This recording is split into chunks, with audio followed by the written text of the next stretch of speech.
Welcome to Powerviz. Do you want to create a stunning KPI visual in just a few clicks?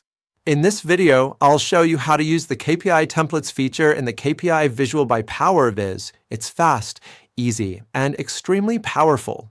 First, head over to the Powerviz website. Browse the available KPI templates.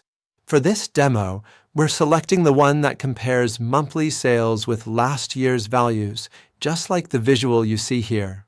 Once selected, click Copy JSON code. That's it. Now, open your Power BI report.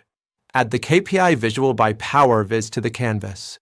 Next, drag in the required fields: month, year, total sales, sales last year, variance sales last year, and variance sales last year percentage. With the visual selected, go to the Import/Export section in the Layers pane. Choose Paste and paste the JSON code you copied earlier.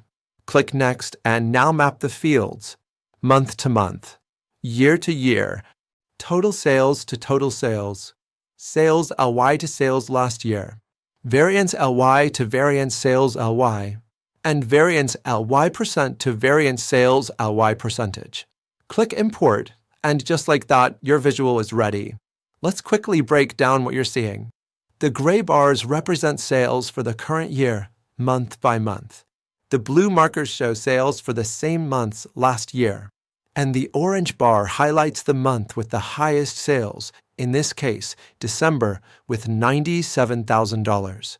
At the top, you can also see the total sales this year, the year-over-year growth, and how this compares to last year's sales both in value and percentage, all automatically calculated.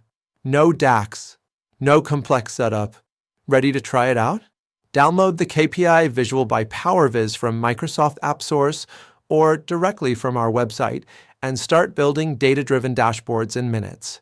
If this helped you, don't forget to subscribe, and hit the bell icon for more Power BI tips and tricks.